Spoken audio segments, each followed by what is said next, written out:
السلام عليكم ورحمة الله وبركاته. بسم الله الرحمن الرحيم. الحمد لله رب العالمين، والصلاة والسلام على أشرف المرسلين وعلى آله وصحبه أجمعين، أما بعد. بسم الله الرحمن الرحيم. ومن يطع الله والرسول فأولئك مع الذين أنعم الله عليهم من النبيين والصديقين والشهداء والصالحين وحسن أولئك رفيقا. صدق الله العلي العظيم. ബഹുമാനവും ആദരവും നിറഞ്ഞ ഉസ്താദന്മാർ, ജമാഅത്ത് ഭാരവാഹികൾ, രക്ഷിതാക്കൾ, പ്രിയപ്പെട്ട വിദ്യാർത്ഥികൾ, ഹബീബായ നബി സല്ലല്ലാഹു അലൈഹി വസല്ലമ തങ്ങളുടെ ജന്മദിനം അനുബന്ധിച്ച് നടത്തുന്ന മഹത്തായ സംഗമത്തിലാണ് നാം ഒക്കെയും ഒരുമിച്ച് കൂടിയിട്ടുള്ളത്. അല്ലാഹു സുബ്ഹാനഹു വ തആല ഇതുപോലെ അവന്റെ സുഖലോക സ്വർഗ്ഗത്തിൽ ഒരുമിച്ച് കൊടുത്തരുമാറാകട്ടെ. ഹബീബായ നബി സല്ലല്ലാഹു അലൈഹി വസല്ലമ തങ്ങളുടെ മദ്ഹുകൾ നമ്മുടെ പിഞ്ചോമന മക്കൾ പാടുന്നതും പ്രസംഗിക്കുന്നതും കേൾക്കാൻ വേണ്ടിയാണ് നാമൊക്കെയും ഒരുമിച്ച് കൂടിയത്. അത് കേൾക്കുകയും ജീവിതത്തിൽ പകർത്തുകയും വേണം. നമ്മുടെ മക്കൾ ഹബീബായ നബി സല്ലല്ലാഹു അലൈഹി വസല്ലമ തങ്ങളുടെ ജീവിത ചരിത്രമാണ് നമുക്കിവിടെ പഠിപ്പിച്ചു തരുന്നത്. എന്ന് എത്രയോ രാജ്യങ്ങളുടെയും വ്യക്തികളുടെയും ചരിത്രങ്ങൾ നമുക്ക് കാണാൻ സാധിക്കും. എന്നാൽ ഹബീബായ നബി സല്ലല്ലാഹു അലൈഹി വസല്ലമ തങ്ങളുടെ ജീവിത ചരിത്രം എന്നുള്ളത് വിശാലമായൊരു പ്രപഞ്ചമാണ്. അത് സത്യസന്ധമായി ന്യൂനതകളില്ലാതെ സത്യസന്ധരായ സ്വഹാബത്തിലൂടെ സത്യസന്ധന്മാരായ ആളുകളിൽ നിന്ന് നമുക്ക് ലഭിച്ചതാണ് പ്രവാചക ചരിത്രം എന്നുള്ളത്. നബി സല്ലല്ലാഹു അലൈഹി വസല്ലമ തങ്ങൾ അവിടുത്തെ സംസാരം, അവിടുത്തെ നടത്തം, അവിടുത്തെ ഇരുത്തം, അവിടുത്തെ വറക്കം, അങ്ങനെ എല്ലാം ആ ചരിത്രത്തിൽ മഹാന്മാർ ഉൾക്കൊള്ളിച്ചിട്ടുണ്ട്. നബി സല്ലല്ലാഹു അലൈഹി വസല്ലമ തങ്ങളുടെ പുഞ്ചിരിയെക്കുറിച്ച് മാത്രം മഹാന്മാർ കിതാബുകൾ രചിച്ചിട്ടുണ്ട്. അങ്ങനെ വിശാലമായ ഒരു ചരിത്രമാണ് ഹബീബായ നബി സല്ലല്ലാഹു അലൈഹി വസല്ലമ തങ്ങളുടെ ചരിത്രം. അത് നാം പഠിച്ച് നമ്മുടെ ജീവിതത്തിൽ പ്രാവർത്തികമാക്കണം. പരിശുദ്ധമാകപ്പെട്ട ഖുർആൻ കൃത്യമായി നമുക്ക് മനസ്സിലാകണമെങ്കിൽ ഹബീബായ നബി സല്ലല്ലാഹു അലൈഹി വസല്ലമ തങ്ങളുടെ ജീവിതം നമുക്ക് പഠിച്ചേ മതിയാകും. വിശുദ്ധ ഖുർആന്റെ വ്യാഖ്യാനമാണ് ഹബീബായ നബി സല്ലല്ലാഹു അലൈഹി വസല്ലമ തങ്ങളുടെ ജീവിതം. അതല്ലേ ആയിഷ ഉമ്മ അവിടുന്ന് പറഞ്ഞത്, കാന ഖുലുഖുൽ ഖുർആൻ. നബി സല്ലല്ലാഹു അലൈഹി വസല്ലമ തങ്ങളുടെ സ്വഭാവത്തെക്കുറിച്ച് ചോദിച്ചപ്പോൾ അവിടുന്ന് പറഞ്ഞത് പരിശുദ്ധമാകപ്പെട്ട ഖുർആനാണ് ഹബീബായ നബി സല്ലല്ലാഹു അലൈഹി വസല്ലമ തങ്ങളുടെ സ്വഭാവം. നബി തങ്ങളുടെ സ്വഭാവത്തെക്കുറിച്ച് വിശുദ്ധ ഖുർആൻ പറയുന്നു, വഇന്നക ലഅലാ ഖുലുഖിൻ അളീം. നബി തങ്ങൾ ഉന്നതമായ സ്വഭാവത്തിന്റെ ഉടമയാണ്. ജീവിതത്തിൽ ഒരിക്കൽ പോലും കളവ് പറയാതെ സത്യം മാത്രം പറഞ്ഞതുകൊണ്ടാണ് അസ്വാദിഖുൽ മസ്ദൂഖ് എന്ന പേര് ലഭിച്ചത്. ഹബീബായ നബി സല്ലല്ലാഹു അലൈഹി വസല്ലമ തങ്ങളെ അവിടുത്തെ ജീവിതകാലത്തിൽ അവിടുന്ന് സ്നേഹിക്കുന്നവരും അതേപോലെ എതിർത്തവരും എല്ലാവരും വിളിച്ചത് അൽ അമീൻ എന്നാണ്. അത്രയും സംശുദ്ധമായ ജീവിതമായിരുന്നു ഹബീബായ നബി സല്ലല്ലാഹു അലൈഹി വസല്ലമ തങ്ങളുടേത്. അവിടുത്തെ സ്വഹാബികൾ ഹബീബായ നബി സല്ലല്ലാഹു അലൈഹി വസല്ലമ തങ്ങളെ അങ്ങേയറ്റം സ്നേഹിക്കുകയും അവിടുന്ന് അനുസരിക്കുകയും ചെയ്തവരാണ്. ഒരിക്കൽ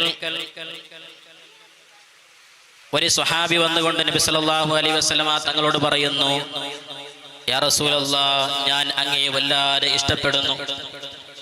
എൻ്റെ മക്കളെക്കാളും ഞാൻ അങ്ങയെ ഇഷ്ടപ്പെടുന്നു.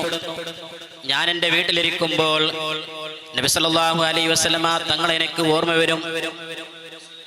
ഉടനെ ഞാൻ തങ്ങളടുത്തേക്ക് ഓടി വരും. എത്തുന്നത് വരെ എനിക്ക് ക്ഷമയുണ്ടാവുകയില്ല. എന്നിട്ട് നബി സല്ലല്ലാഹു അലൈഹി വസല്ലമ തങ്ങളെ നോക്കിക്കൊണ്ട് ഞാനിരിക്കും. നബിയെ, ഞാൻ ഓർത്തു പോകുന്നു, അങ്ങ് വഫാത്തായി. അവിടുന്ന് സ്വർഗത്തിൽ അമ്പിയാക്കളെ കൂടെ ഉണ്ടാകും. അതേ സമയത്ത് ഞാൻ സ്വർഗത്തിലേക്ക് എത്തിയാൽ ഞാൻ അങ്ങയെ കാണാൻ സാധിക്കുമോ എന്ന് ഞാൻ ഭയപ്പെടുന്നു. പ്രിയമുള്ള മുഅ്മിനീങ്ങളെ, അവരുടെ ചിന്ത നിങ്ങൾ നോക്കുക. ജീവിതത്തിൽ ഹബീബായ നബി സല്ലല്ലാഹു അലൈഹി വസല്ലമ തങ്ങളെ സദാസമയം കാണുന്നവരാണ്. എന്നിട്ട് വഫാത്തായതിന് ശേഷം സ്വർഗ്ഗത്തിൽ ഹബീബായ നബി തങ്ങളെ കാണാൻ സാധിക്കുമോ എന്നുള്ള വിഷമമാണ് അവർക്കുള്ളത്. ഈ സംഭവം അങ്ങ് പറഞ്ഞപ്പോൾ ഹബീബായ നബി തങ്ങൾ ഒന്നും പറയുന്നില്ല. അവിടെ നിന്ന് മിണ്ടാതിരുന്നപ്പോൾ അതാ വരുന്നു ജിബ്രീൽ അലൈഹിസ്സലാത്തു വസ്സലാം. അവിടെ നിന്ന് അതാ വഹിയുമായി വരികയാണ്. വമയ്യുതിഇല്ലാഹ വറസൂല ഫഉലൈക മഅല്ലദീന അൻഅമല്ലാഹു അലൈഹിം മിനൻ നബിയ്യീന വസ്സിദ്ദീഖീന വശുഹദാഇ വസ്സാലിഹീൻ വഹസന ഉലൈക റഫീഖാ. അള്ളാഹുവിനെയും അവന്റെ റസൂലിനെയും അനുസരിക്കുന്നവർ അന്ത്യനാളിൽ അവർ ശുഹദാക്കളെ കൂടെ, സിദ്ദീഖീങ്ങളെ കൂടെ, സ്വാലിഹീങ്ങൾ, സജ്ജനതായ ആളുകളെ കൂടെ, അള്ളാഹു നിഅമത്ത് ചെയ്തവരെ കൂടെ ഉണ്ടാകും. അവർ ഉത്തമ കൂട്ടുകാരായിരിക്കുമെന്ന് അവിടെ നിന്ന് ജിബ്രീൽ അലൈഹിസ്സലാത്തു വസ്സലാം വഹിയുമായി വരികയാണ്. എന്റെ പ്രിയമുള്ള മുഅ്മിനീങ്ങളെ, അതല്ലേ ഉർവത്ത് ബിൻ മസ്ഊദ് റളിയല്ലാഹു അൻഹു ഇസ്ലാം മതം സ്വീകരിക്കുന്നതിന് മുമ്പ് ഹുദൈബിയയിൽ നിന്ന് വന്നുകൊണ്ട് പറയുന്നു, ജനങ്ങളെ, ഞാൻ കിസ്ര രാജാവിനെ കണ്ടിട്ടുണ്ട്, ഞാൻ കൈസർ രാജാവിനെ കണ്ടിട്ടുണ്ട്, നജ്ജാസി രാജാവിനെ കണ്ടിട്ടുണ്ട്. എന്നാൽ ഹബീബായ നബി സല്ലല്ലാഹു അലൈഹി വസല്ലമ തങ്ങളെ അവിടുത്തെ അനുയായികൾ അനുസരിക്കുന്നത് പോലെ ഒരു രാജാവിനെയും ഞാൻ കണ്ടിട്ടില്ല. അവർ ഹബീബായ നബി സല്ലല്ലാഹു അലൈഹി വസല്ലമ തങ്ങളുടെ ഉപനീറെടുത്ത് അവരുടെ മുഖത്തേക്കും ശരീരത്തേക്കും അവർ പുരട്ടുന്നു. നബി സല്ലല്ലാഹു അലൈഹി വസല്ലമ തങ്ങൾ ഒളു എടുത്ത വെള്ളത്തിന് വേണ്ടി അവൾ മത്സരിക്കുന്നു. നബി തങ്ങൾ വല്ലതും പറയുമ്പോൾ അവർ നിശബ്ദതയോടെ കേൾക്കുകയാണ്. നബി സല്ലല്ലാഹു അലൈഹി വസല്ലമ തങ്ങൾ എന്തെങ്കിലും അവരോട് കൽപ്പിച്ചാൽ അവർ ധൃതി കാണിച്ച് ആ കാര്യം ചെയ്യുകയാണ്. അവർ വളരെ ആദരവോടുകൂടെ ബഹുമാനത്തോടുകൂടെ അവർ നബി സല്ലല്ലാഹു അലൈഹി വസല്ലമ തങ്ങളുടെ മുഖത്തേക്ക് നേരെ നോക്കുന്നില്ല. എന്തൊരു നേതാവാണ്! അങ്ങനെയാണ് സ്വഹാബത്ത് നബി സല്ലല്ലാഹു അലൈഹി വസല്ലമ തങ്ങളെ കൂടെ ജീവിച്ചത്. വല്ലാതെ സ്നേഹിച്ചവരാണ് അവർ. ഹബീബായ നബി സല്ലല്ലാഹു അലൈഹി വസല്ലമ തങ്ങളെ സ്നേഹിച്ച കാരണം കൊണ്ട്, പരിശുദ്ധമാകപ്പെട്ട ഇസ്ലാം ദീൻ സ്വീകരിച്ച കാരണം കൊണ്ട് എത്രയോ മർദ്ദനങ്ങൾ സഹിക്കേണ്ടി വന്നിട്ടുണ്ട്. മഹാനായ ഹുബൈബ് റളിയല്ലാഹു അൻഹുവിനെ തൂക്കിലേറ്റിയില്ലേ? മഹാനായ യാസിർ റളിയല്ലാഹു അൻഹു മർദ്ദിച്ചില്ലേ? മഹാനായ സുമയ്യ ബീവിയെ വളരെ ക്രൂരമായി മർദ്ദിച്ചു. ബിലാൽ റളിയല്ലാഹു അൻഹുവിനെ ചൂടേറിയ മണലിൽ കിടത്തിക്കൊണ്ട് മർദ്ദിച്ചു. ആ സമയത്തൊക്കെയും അവർ ഹബീബായ നബി സല്ലല്ലാഹു അലൈഹി വസല്ലമ തങ്ങളുടെ സ്നേഹത്തിൽ നിന്ന് ഒരു അണുമണി തൂക്കം അവർ കുറച്ചിട്ടില്ല. മഹാനായ ജഅഫർ റളിയല്ലാഹു അൻഹു യുദ്ധത്തിന്റെ സമയത്തിൽ ശത്രുക്കൾ അവരുടെ കൈയും കാലും മുറിച്ചു കളയുകയാണ്. ചരിത്രം പറയുന്നു, മഹാനായ ജഅഫർ റളിയല്ലാഹു അൻഹു വാൾ ഉരുണ്ടതുപോലെ ഉരുണ്ടുകയാണ്. അവിടുത്തെ ഹബീബായ നബി സല്ലല്ലാഹു അലൈഹി വസല്ലമ തങ്ങൾ കൊടുത്ത പതാക അവിടുത്തെ വായിൽ പിടിക്കുകയാണ്. ആ സമയത്ത് കൂടെയുള്ള സ്വഹാബികൾ വന്ന് ചോദിക്കുന്നു, ജഅഫർ റളിയല്ലാഹു അൻഹു വെള്ളം കൊടുക്കുകയാണ്.